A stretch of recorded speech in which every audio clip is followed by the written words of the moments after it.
Bonjour à tous et bienvenue à chacun d'entre vous pour ce premier culte de l'année qui s'ouvre. Que la grâce et la paix nous soient données, nous soient multipliées de la part de notre Dieu, ce Dieu fidèle qui nous accompagne. Bienvenue à chacun qui est présent, bienvenue à vous qui nous visitez, qui êtes peut-être là pour la première fois. Nous sommes heureux de pouvoir ensemble nous placer devant Dieu en ce culte pour vraiment commencer l'année tous ensemble sous son regard. Bienvenue aussi à vous qui nous suivez sur Internet. Nous voulons ensemble former la communauté de ceux qui s'attachent au Seigneur et qui marchent avec lui. Une nouvelle année s'ouvre devant nous. Nous ne savons pas ce qu'elle nous réserve. Nous l'avons abordée avec moins d'insouciance et avec plus d'humilité que d'autres années. Pas de feu d'artifice, moins de bulles peut-être, mais nous voulons garder intacte et forte la confiance. Heureux les hommes dont la force est en toi, dit le psaume 84. Ils trouvent dans leur cœur des chemins tout tracés. Heureux qui a pour secours le Dieu de Jacob, qui met son espoir dans l'Éternel, son Dieu. C'est ce que nous voulons faire, vivre en ce début d'année, mettre notre espoir, un plein espoir, un fort espoir dans le Seigneur, notre Dieu. Nos temps sont en sa main. Les projets de son cœur subsistent d'âge en âge. C'est lui qui a la puissance d'affermir toutes choses. Il nous ouvre la voie, il fortifie nos pas. Merci beaucoup de ce rappel qui est nécessaire pour nos vies. Alors je profite de l'occasion à ce que j'ai la parole ce matin pour vous souhaiter à toutes et à tous une très bonne année, accompagnée par le Seigneur, que vous puissiez encore profiter pour longtemps et que le Seigneur vous bénisse. Alors nous avons profité bien sûr de la période de Noël pour nous replonger dans les récits de la Nativité, les récits de la naissance de Jésus et de la venue de Jésus pour nous sauver, pour nous délivrer, pour nous pardonner. Et nous fêtons cette semaine, aujourd'hui, c'est sur mon calendrier, du coup, l'épiphanie. L'épiphanie, c'est un mot grec qui veut dire épiphanéa, qui veut dire manifestation ou apparition de Dieu. Et j'avais à cœur de vous parler de quelques hommes qui ont vécu de près la manifestation de Dieu. Et vous allez le voir, ce sont pour nous des exemples de foi, exemples d'adoration, de véritables chercheurs, des hommes qui ont soif de Dieu, soif d'aller plus loin, soif de vivre autre chose, et ils vont être pour nous comme des guides, des repères et des jalons pour que nous puissions venir caler notre foi sur la leur, sur leurs expériences. En Jésus-Christ, Dieu s'est manifesté, il s'est révélé, il s'est montré, il s'est rendu visible. Et le mot manifestation, c'est le fait de se révéler. Il s'est révélé. Découvrir quelque part un bout du voile pour se montrer. Alors, quel est le message de ces hommes qui ont vécu ça de près ? Nous avons vu à Noël, d'abord, les bergers qui se sont approchés de Jésus, les anges, et aujourd'hui, il s'agit des mages. Quel est le message qu'ils nous transmettent ? Quelle est leur démarche ? Parce qu'il va nous interpeller. Quelle est leur foi ? Moi, je trouve vraiment qu'elle est admirable. Elle est remarquable. Et on va essayer de découvrir ensemble ce que ces hommes ont à nous apporter et à nous communiquer. On va lire Matthieu au chapitre 2 à partir du verset 1er. Alors, si je trouve le bon truc... Ah, ça ne marche pas. Ah non, non. Ben, non, ça ne marche pas. Ah si. Tu peux faire avancer ? Merci. Matthieu, chapitre 2, verset 1er. Je vais le lire dans la Bible, puisque ça ne s'affiche pas, je ne sais pas. C'est allumé, mais... Non, ça ne marche pas. Non, ça marche pas. C'est pas grave, on va le lire dans la Bible. Alors, Matthieu 2. Les piles, il faut changer les piles. Ah oui, ça tombe en panne aussi.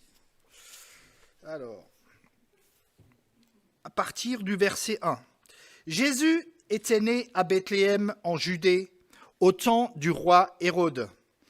Des mages d'Orient arrivèrent à Jérusalem et dirent « Où est le roi des Juifs qui vient de naître ? Car nous avons vu son étoile en Orient et nous sommes venus l'adorer. » À cette nouvelle, le roi Hérode fut troublé et tout Jérusalem avec lui. Il assembla les principaux sacrificateurs et les scribes du peuple pour leur demander où devait naître le Christ. Ils lui dirent « À Bethléem, en Judée, car voici ce qui a été écrit par le prophète. Et toi, Bethléem, terre de Juda, tu n'es certes pas la moindre parmi les principales villes de Juda, car de toi sortira un prince qui fera paître Israël, mon peuple. » Alors Hérode fit appeler en secret les mages et se fit préciser par eux l'époque de l'apparition de l'étoile. Puis il les envoya à Bethléem en disant « Allez et prenez des informations précises sur le petit enfant. Quand vous l'aurez trouvé, faites-le moi savoir, afin que j'aille moi aussi l'adorer. » Après avoir entendu le roi, ils partirent, et voici, l'étoile qu'ils avaient vue en Orient les précédait, arrivait au-dessus du lieu où était le petit enfant. Elle s'arrêta. À la vue de l'étoile, ils éprouvèrent une très grande joie. Ils entrèrent dans la maison, virent le petit enfant avec Marie, sa mère, se prosternèrent et l'adorèrent. Ils ouvrirent ensuite leur trésor et lui offrirent en présent de l'or, de l'encens et de la myrrhe. Puis, divinement avertis en songe de ne pas retourner vers Hérode, ils regagnèrent leur pays par un autre chemin. Voilà, jusqu'ici la lecture. Merci. Alors, on va essayer d'entrer un peu plus en avant dans ce texte et recevoir quelque chose de leur démarche. Pour moi, ce sont des hommes, d'abord, qui ont une révélation. Ensuite, ce sont des hommes qui apportent leur adoration. Et puis, on voit que ce sont des hommes qui repartent avec une nouvelle mission. Et en ce sens, ils parlent à l'Église du XXIe siècle. Leur message est d'une grande actualité parce que l'Église a besoin de révélation, l'Église a besoin de vision, quelque chose qui nous est dévoilé, que Dieu se montre, que Dieu se manifeste, que Dieu dévoile ses plans. Nous en avons besoin. L'Église a besoin d'apporter son adoration et je crois que nous avons besoin de grandir dans notre adoration. Le Seigneur veut nous y conduire. Nous percevons quelque chose du Saint-Esprit qui veut nous emmener un peu plus loin. Et la troisième chose, c'est que l'Église a besoin d'être renouvelée dans sa mission, de comprendre ce que Dieu veut et de mettre en mouvement ce que le Seigneur nous a donné. D'abord, voyons le contexte de ce récit. Les mages. L'Évangile ne nous dit rien quant au nombre de ces mages.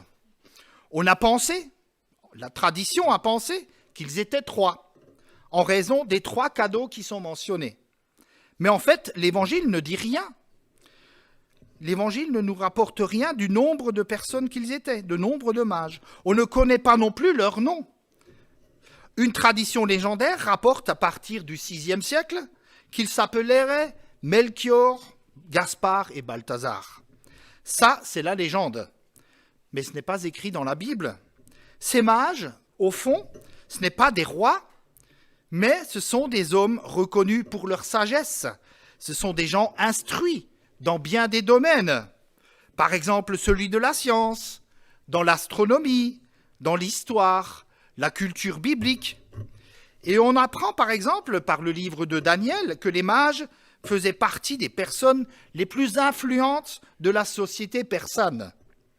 Et je trouve que ça, mes amis, c'est quelque chose de beau. L'Évangile traverse toutes les couches de la société. Il y a une dimension transversale et c'est impressionnant. L'Évangile est accessible à tout homme, quelle que soit sa condition sociale, ses origines culturelles, ses origines religieuses, ethniques, etc. Dieu ne fait exception de personne. Dieu veut que tous les hommes soient sauvés et parviennent à la connaissance de la vérité. L'Évangile nous présente des échantillons de vie transformée. Par exemple, les pêcheurs professionnels, des vignerons, des collecteurs d'impôts, des ouvriers agricoles, du personnel pénitentiaire, des médecins, des gouvernants, des représentants de l'État et même des partis politiques, les zélotes. C'était un parti extrémiste de cette époque-là. Et Dieu en a sauvé. Dieu est capable de venir à notre rencontre, nous toucher, pour nous interpeller, pour nous sauver, parce qu'il connaît notre cœur, il connaît notre besoin de lui. Et ce matin, qui que nous soyons ici, Dieu est accessible. Dieu vient vers nous en Jésus-Christ. Alors, au 5e siècle avant Jésus-Christ, les Juifs avaient été chassés du territoire d'Israël. Ils avaient été emmenés en captivité à Babylone, et après un certain temps, 70 ans, à l'époque de Néhémie, à l'époque d'Esdras, le peuple a obtenu la permission de revenir dans son pays, en Israël. Et ils ont reconstruit la muraille, et ils ont reconstruit la ville. Et nous avons pu suivre les récits de ces reconstructions avec Thierry dans le dernier semestre de 2020. Vous vous en souvenez. Mais beaucoup d'entre eux se sont installés à Babylone et sont restés pour des affaires, pour du commerce, etc. Ils se sont vraiment installés. Et le livre des Actes des Apôtres, si on peut avancer, Actes des Apôtres, chapitre 2, verset 9, le jour de la Pentecôte, il y avait à Jérusalem un pèlerinage. Les gens qui venaient de cette région du monde, Babylone, la Mésopotamie, qui est aujourd'hui l'Irak et l'Iran, et dans cette communauté juive, il y avait un peu partout des synagogues. Et dans ces synagogues, on enseignait la Torah, l'instruction, la loi de Moïse, les 5 livres de Moïse, Genèse, Exode, Nombre, Deutéronome, Lévitique. Et les mages avaient accès à ces enseignements. Ces récits bibliques qui ont fini par aiguiser leur curiosité, et cette curiosité s'est transformée en soif pour la vérité, en soif de connaître Dieu. Et c'est cette soif qui les a motivés et qui les a mis en mouvement. Alors mes amis, avons-nous soif ce matin? Avez-vous soif ce matin? Avons-nous soif de Dieu? Avons-nous soif de vérité? Avons-nous soif de la présence de Dieu? J'ai soif de ta présence, divin chef de ma foi. Dans ma faiblesse immense, que ferais-je sans toi? Ô chaque jour, à chaque heure, j'ai besoin de toi. Ce n'est pas leur intelligence, ce n'est pas leur érudition qui les a mis en mouvement, mais c'est leur soif. Et mes amis, c'est notre soif qui va faire la différence en 2021. C'est notre soif qui fera la différence pour recevoir de la part de Dieu. Moi, ce qui m'a toujours frappé avec Jésus, c'est qu'il y avait un amour égal pour chacun de ses disciples. Il en a eu 12. Il les a enseignés, il les a pris avec lui, et il avait un rapport vraiment égal. Mais en même temps, il y en a 3 qui se dégagent, qui sont plus particulièrement avec lui. Et puis, il y en a un qui les dépasse un petit peu tous, c'est Jean. Et on nous dit même que c'est le disciple que Jésus aimait. Alors, est-ce que ça veut dire que Jésus n'aimait pas les autres? Non. Si, il les aimait tous. Mais il y en avait un qui avait un peu plus soif que tous les autres. C'était Jean. Il est toujours sur la poitrine de Jésus, toujours plus proche, toujours là. Ce n'est pas parce qu'il voulait être un favori, mais c'est parce qu'il avait soif. Et moi, j'ai souvent remarqué, frères et sœurs, que c'est notre soif de Dieu qui fait la différence. Pourquoi un tel est plus béni que d'autres? Je ne sais pas. Je ne sais pas. Mais je comprends que c'est aussi une question de soif. Il y a plusieurs années de ça, je me souviens avoir été à un week-end de Pentecôte du côté du Geisberg. C'est dans le Bas-Rhin et quelques-uns ici, je pense, connaissent cet endroit pour y avoir été. Il y a plusieurs messages là qui sont délivrés sous une grande tente et où les chrétiens ensemble peuvent prier. Il y avait des gens qui venaient parfois de très loin. Et j'étais frappé par des hommes, des femmes, et je pense à ce couple de 80 ans qui a traversé la France en voiture. Ils ont traversé la France en 2 jours. Ils ont dormi dans la voiture et ils sont arrivés le lendemain. Et après, je me dis, mais ils ont été bénis. Mais je comprends pourquoi ils ont été bénis. Parce qu'ils se sont mis en route. Ils avaient soif de rencontrer Dieu. Elle dépend de plusieurs choses, bien sûr, cette soif, mais elle dépend aussi de notre soif de Dieu. Est-ce que nous avons soif de Dieu? On dit d'une manière un peu triviale qu'on ne peut pas faire boire un âne qui n'a pas soif. Alors, excusez-moi, loin de moi de vous traiter d'âne ce matin, mais c'est quand même une réalité. Si nous n'avons pas soif, le Seigneur dit, bon ben, si tu ne veux pas, voilà, tant pis. Mais si tu as soif, je peux te désaltérer. Et j'ai de quoi te désaltérer. Et c'est ce qui fait dire à Jésus, des sources d'eau vive jailliront de la vie intérieure, jusque dans la vie éternelle. Avons-nous soif de Dieu, mes amis? Soif de la présence, soif de la manifestation, de sa manifestation. Ces mages sont un exemple pour nous et notre foi. Et si nous voulons vivre d'une manière différente, vivre quelque chose de différent cette année, je crois que c'est important que nous ayons soif. Revenons aux mages. Maintenant, et la première chose qui me frappe, c'est que ces mages, ils ont une révélation. D'abord, il n'y a aucun communiqué de presse, aucune info, pour annoncer une naissance royale. Rien n'est dit. Nous savons que Marie et Joseph sont montés à Bethléem, que Jésus est né dans ce qu'on appellerait un caravansérail. C'est une genre d'auberge où il y avait plusieurs endroits. Un endroit pour les bagages, un endroit pour les personnes, un endroit pour les animaux. Et c'est là, dans un coin sur la paille, quelque part, dans une crèche, que Marie a déposé emmailloté Jésus. Et au milieu de la paille, ils se sont retrouvés avec l'enfant Jésus.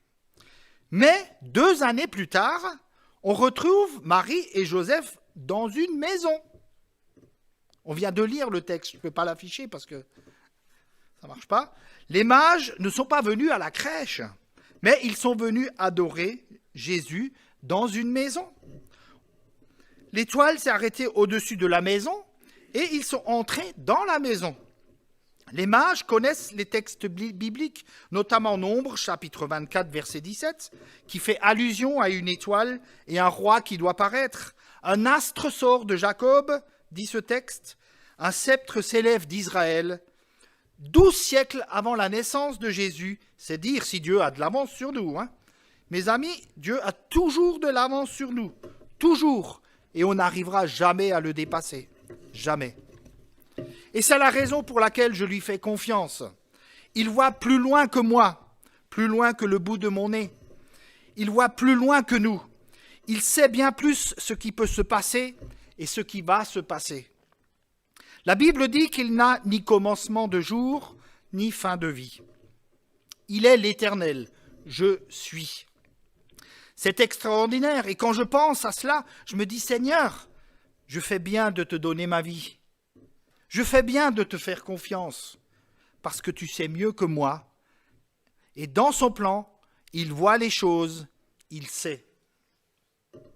7 siècles avant la venue de Jésus, Michée, chapitre 5, verset 1, le texte nous dit « Et toi, Bethléem ?» Il nous a dit exactement dans quelle ville le Seigneur devait naître. « Toi qui es petite parmi les milliers de Juda, de toi sortira pour moi celui qui dominera sur Israël et de l'origine remonte au lointain passé, au jour d'éternité. » À l'évidence, il y a eu une révélation directe de Dieu concernant la naissance du roi des Juifs. Les mages diront à Hérode, « Nous avons vu son étoile en Orient. » Ce n'était pas n'importe quelle étoile.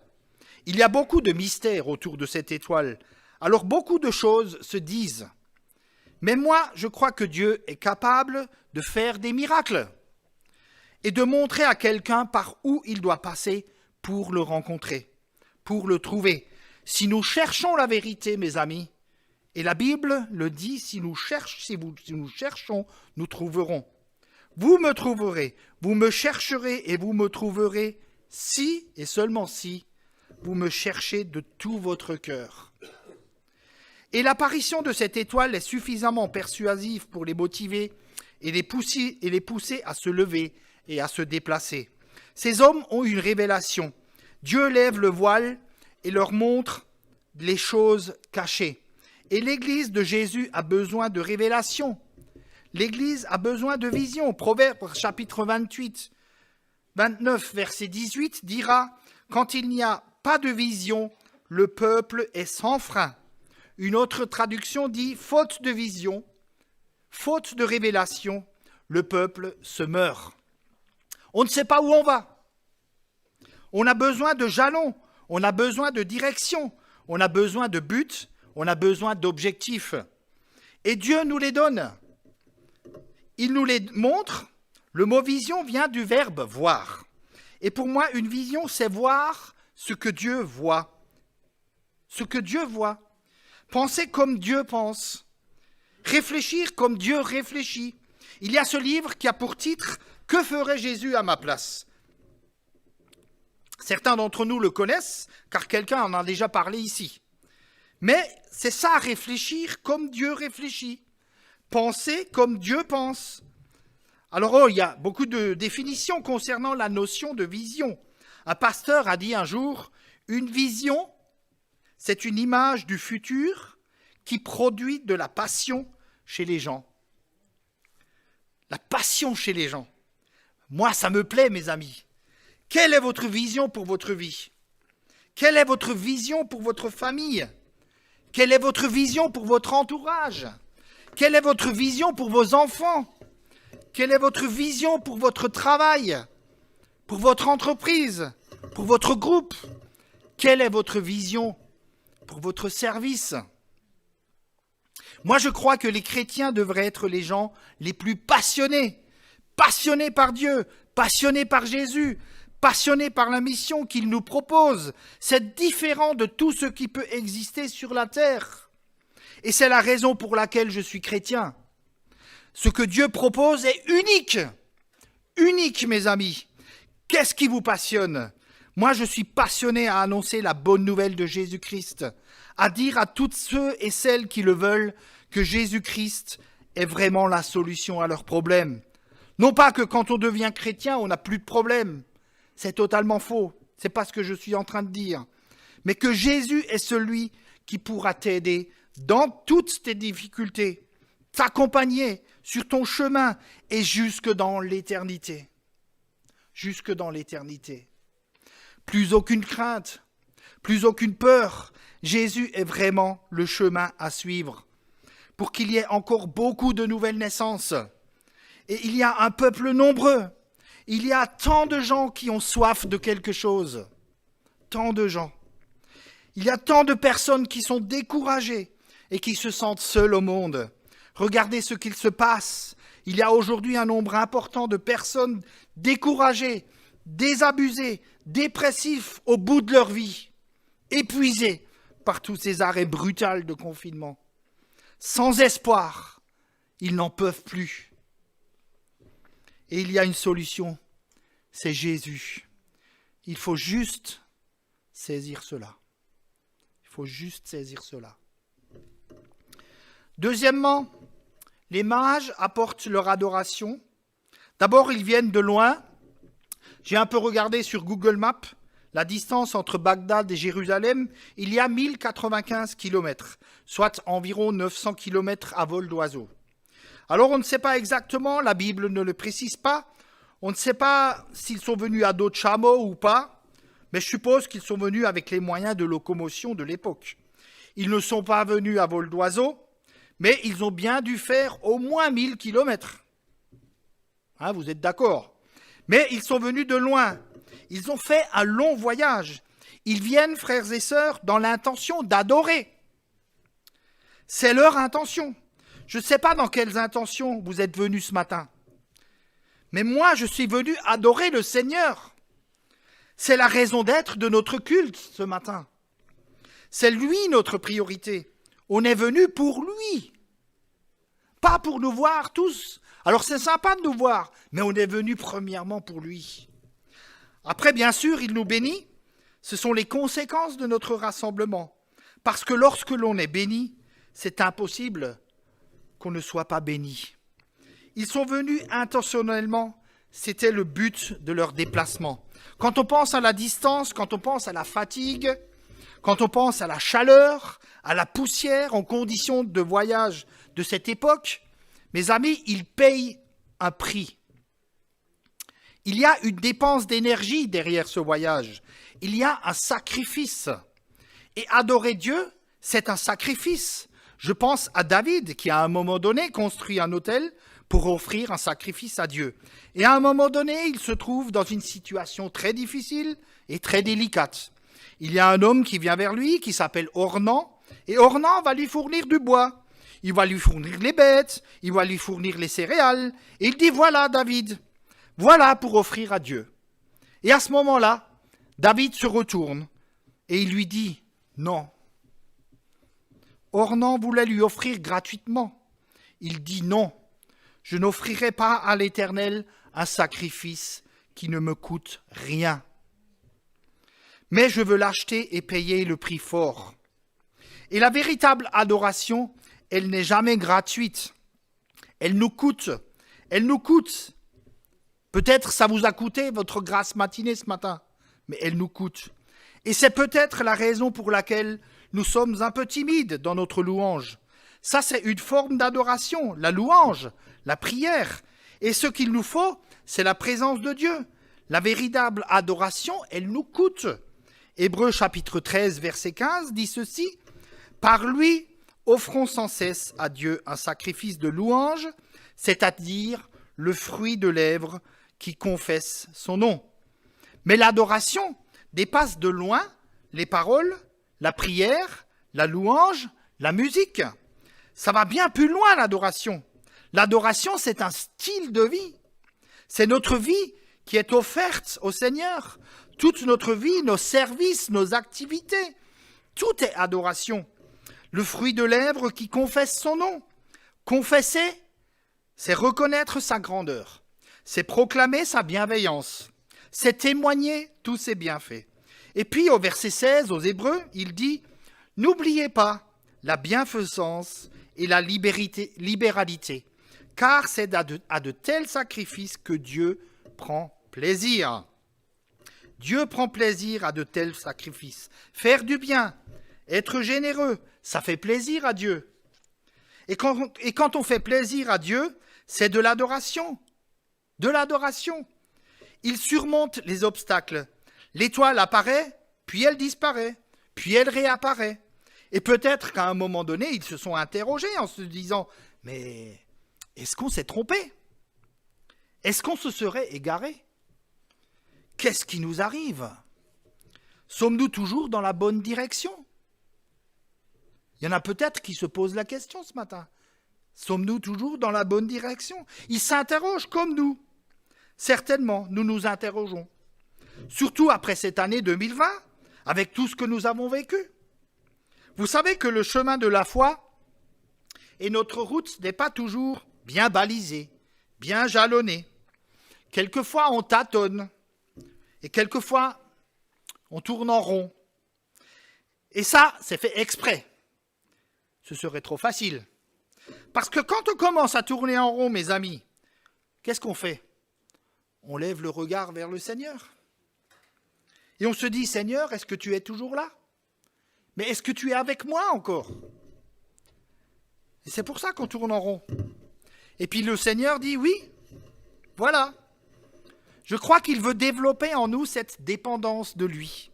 Je me souviens de cette période de ma vie où je travaillais dans un service où ça ne se passait vraiment pas bien. Mon chef a tenté à plusieurs reprises de me harceler moralement afin que je quitte l'entreprise. Ça a duré 3 ans.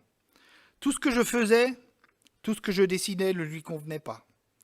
Et il y a des matins où j'allais au travail en pleurant. Et je priais le Seigneur en lui disant « Mais où est-ce que tu veux que j'aille ? Je me sens perdu. » Et je priais le Seigneur lui disant « Donne-moi un autre travail, Seigneur, j'en peux plus. » Et je priais et je priais. Et durant des mois, je n'ai rien vu arriver. Et avec le temps, j'ai compris que le Seigneur restait fidèle et il me voyait et il ne m'oubliait pas. Car la fin de l'histoire est que, voyant que je ne partais pas de moi-même, on m'a finalement licencié à tort, car ils n'ont trouvé rien de scandaleux et de grave pour me licencier. Et en définitive, c'était le moment où Dieu m'a libéré de ces pressions. C'était le temps de Dieu. Oui, le Seigneur est fidèle et il me voyait. Et ce matin, il te voit. Il vous voit tous. Ce matin, il te connaît. Il sait que tu tournes en rond. Il voit que tu es égaré.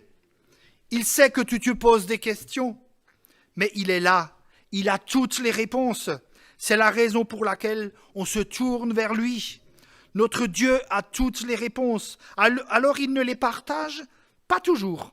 Parfois, ça dure longtemps, jusqu'à ce qu'on obtienne des réponses. Il ne nous dit rien et il ne nous doit rien aussi.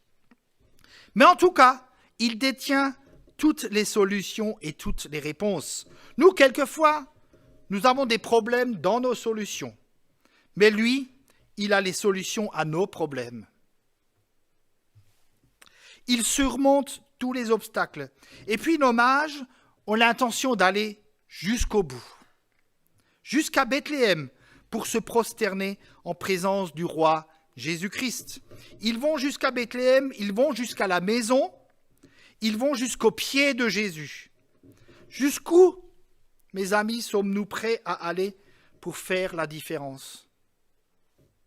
Jusqu'où sommes-nous prêts à aller pour adorer ? Pour que notre vie soit une adoration au Seigneur.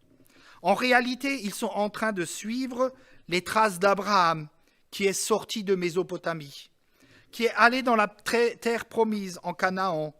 Et ils prennent ce chemin-là, avec Abraham, qui est un précurseur, qui nous montre la direction de la foi, le père de la foi, et tous, autant que nous sommes, si nous sommes à Jésus-Christ, nous sommes intégrés dans cette grande famille des croyants.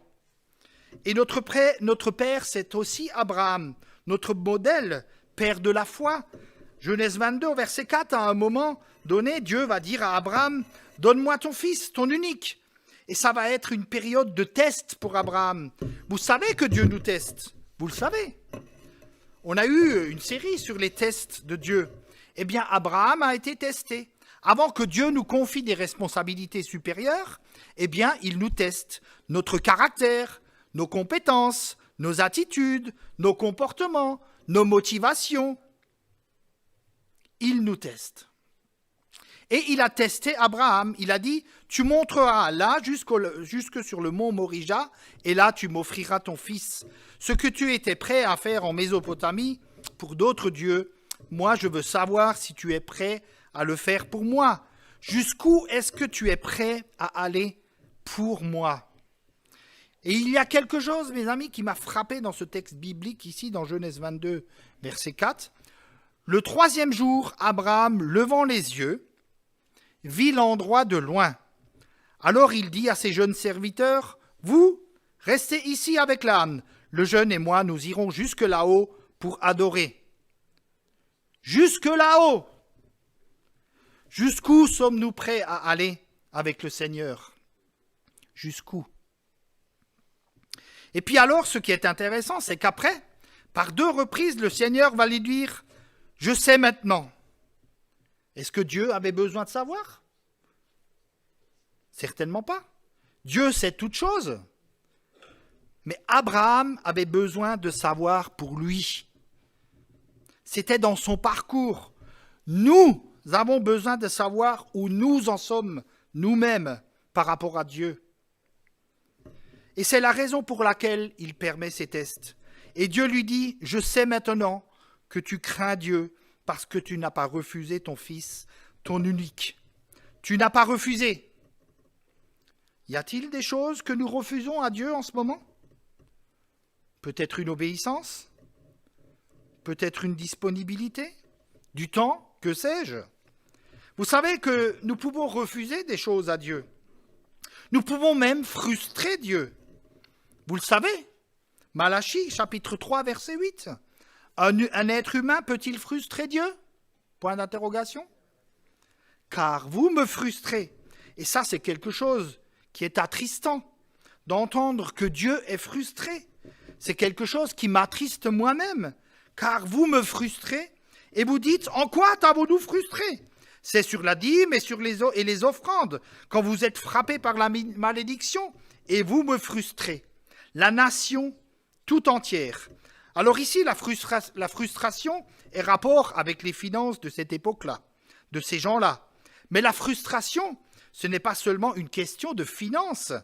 Nous pouvons frustrer Dieu par rapport au temps à lui consacrer, par rapport à notre disponibilité, par rapport aux dons, aux talents qu'il voudrait voir prospérer en nous. Nous pouvons frustrer Dieu. Et l'adoration, c'est plus fort que des mots, que des phrases, que des paroles. Ce sont des actes. Les mages sont allés jusqu'à Bethléem, jusqu'au bout. Jusqu'au bout, je veux te suivre dans les bons et les mauvais jours. À toi pour mourir et vivre, à toi Jésus pour toujours. C'est un des cantiques qu'on chante aussi ici. Et puis alors, il se prosterne. Et ce mot est très fort. Il revient très souvent. Une forme de prière, de respect. Littéralement, il tombe, il se courbe, il s'incline. Et cette posture montre qu'ils avaient une haute opinion de la grandeur de Jésus. Une haute opinion de la grandeur de Jésus. Mettez-vous à leur place. Ils étudient pendant des années et ils sont là au bout de leur recherche. Et enfin, ils se trouvent devant celui dont il est question dans toutes les Écritures. Eux, les mages, les grands érudits, ils se prosternent. C'est incroyable. C'est comme si Emmanuel Macron se prosternait devant Jésus. C'est un petit peu comme les pèlerins d'Emmaüs qui marchaient avec Jésus et qui se disent l'un à l'autre, « Mais notre cœur ne brûlait-il pas alors qu'il marchait à nos côtés et qu'il nous expliquait les Écritures ?» Là, ils voient la révélation, la manifestation de Dieu. Ils sont tout à fait submergés par cela. Cette posture montre qu'ils avaient une haute opinion de sa grandeur. Quelle opinion avons-nous de la grandeur de Dieu? Quelle opinion, mes amis? Quelle idée faisons-nous de la grandeur de Dieu? Je suis convaincu d'une chose, c'est que notre adoration sera toujours proportionnelle à l'idée que nous avons de la grandeur de Dieu. Toujours. Et notre problème, mes amis, c'est que notre Dieu est trop petit. Notre Dieu est trop petit. Ça me fait penser à ce pêcheur. Vous savez qu'il y a beaucoup d'histoires de pêcheurs. Il était au bord de la rivière et il attrapait des poissons, un après l'autre. Et ça mordait bien ce jour-là, de gros poissons, assez conséquents, assez grands. Et puis, systématiquement, il les relâchait. Et puis, il y a un passant qui lui demande à un moment donné, « Mais pourquoi est-ce que vous relâchez tous vos poissons? Ce sont de beaux poissons. Il y a de quoi vraiment se régaler avec ces poissons-là. » Et puis, il se retourne, il dit, « Mais c'est que chez moi, je n'ai qu'une poêle qui fait 30 cm. Donc, je ne peux pas les garder. » Vous voyez? Vous voyez? Dans notre tête, c'est parfois un petit peu petit. Il n'y a que 30 cm dans notre tête. 30 cm de poêle. Et c'est notre problème. Notre Dieu est trop petit. Et je trouve que quelque part, là aussi, c'est une frustration pour Dieu. Parce que ça induit là un manque de confiance, un manque de foi, un manque de courage. Parce que si on savait que Dieu était toujours avec nous, on irait. On irait. Notre Dieu est grand, et nous le chantons souvent dans nos cantiques. Si tu as de la foi Il ne s'agit pas d'avoir une grande foi si notre Dieu est tout petit. La plus grande foi ne servirait à rien, mais même un petit grain de moutarde. Si nous avons la foi et que notre Dieu soit grand, alors là, ça peut faire toute la différence. Ils apportent de l'or, ils apportent de l'encens, ils apportent de la myrrhe. L'or, c'est un métal très précieux qui était offert au roi. Et pour la Bible, l'or, c'est le symbole de ce qui est divin. Ils reconnaissent que Jésus est roi, et adorer Dieu, c'est reconnaître sa royauté, sa souveraineté à Jésus. Dans le livre de l'Apocalypse, on nous apprend qu'il est le roi des rois, le seigneur des seigneurs. On le dit parfois et on le chante. Mais c'est autre chose que de le vivre. Seigneur, tu es mon roi. Ils apportent de l'encens. L'encens provient d'une résine, d'un arbre, avec une couleur blanche, d'un arbre qui a été incisé dans son écorce. C'est une blessure, au fond, infligée à l'arbre, et elle se présente sous forme de larmes. L'encens accompagnait la prière, les offrandes qui étaient offertes à Dieu. C'est l'image de la prière qui monte vers Dieu, mais reconnaît aussi Dieu. Et la myrrhe, qui est aussi une résine odorante, elle symbolise les souffrances de la mort de Jésus. On s'en servait pour embaumer les morts. Et Jean, au chapitre 19, nous rapporte que Jésus a été embaumé avec des aromates. Et parmi ces aromates, il y a eu la myrrhe. La myrrhe, c'est le symbole du sacrifice, le symbole de la mort, le symbole du sacrifice de Jésus à la croix. Et on nous montre que les mages reconnaissent Jésus comme leur sauveur. Et je termine parce que l'heure tourne avec cette troisième pensée, c'est qu'ils repartent avec une nouvelle mission. Ils sont repartis par un autre chemin pour regagner leur pays. Et Dieu leur avait dit de ne plus rencontrer Hérode, Hérode qui pourrait être une image de notre adversaire, compte tenu de sa méchanceté, de sa cruauté, avec ses plans horribles.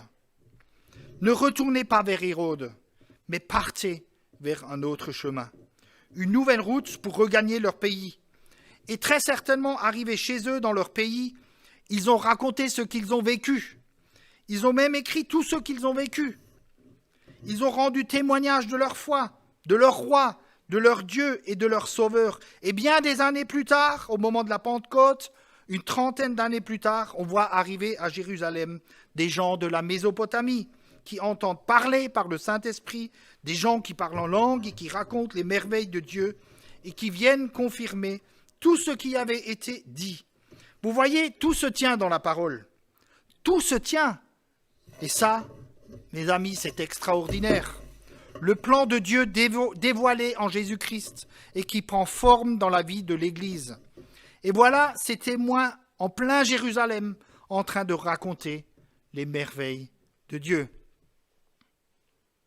C'est formidable de voir l'équipe de Marc sonner aux portes pour distribuer les bredala aux habitants du quartier et raconter les merveilles de Dieu. Alors on n'a pas pu faire en 2020 à cause de la situation sanitaire. Mais je crois, frères et sœurs, que notre mission, elle n'est pas nouvelle. Mais que Dieu veut renouveler l'urgence de l'évangélisation. Je crois que le Seigneur voudrait nous renouveler dans l'accomplissement de cette mission. Et nous avons besoin d'être renouvelés. Nous avons besoin d'être rafraîchis. Nous avons besoin du Saint-Esprit. Et avant de terminer, mes amis, on va préparer nos cœurs. Parce qu'on ne peut pas quitter ce lieu sans avoir donné une réponse au Seigneur. On ne peut pas partir d'ici sans lui avoir dit oui ou non. Vous pouvez dire non, puis vous repartez. Sans lui avoir dit oui, oui Seigneur, c'est une nouvelle année. Elle ne changera rien pour moi si moi je ne change pas d'attitude. Si moi je n'ai pas soif, si moi je ne veux pas aller jusqu'au bout avec toi. Si moi je ne veux pas que ça change, ça ne changera pas. Ce n'est pas l'année qui va faire la différence, mes amis. Mais c'est mon attitude, c'est ma soif, c'est ma prière, c'est ma demande à Dieu, c'est ma façon d'adorer. Est-ce que je veux être de ceux qui ressemblent aux mages ? Est-ce que je veux me laisser inspirer par la foi de ces mages? Est-ce que Dieu veut me parler? Est-ce que je n'ai pas besoin de révélations nouvelles? Est-ce que je n'ai pas besoin de nouvelles visions? Est-ce que je n'ai pas besoin de comprendre ce que c'est que l'adoration? Est-ce que je n'ai pas besoin d'être renouvelé dans ma mission? Moi, je le crois. Est-ce que vous le croyez aussi?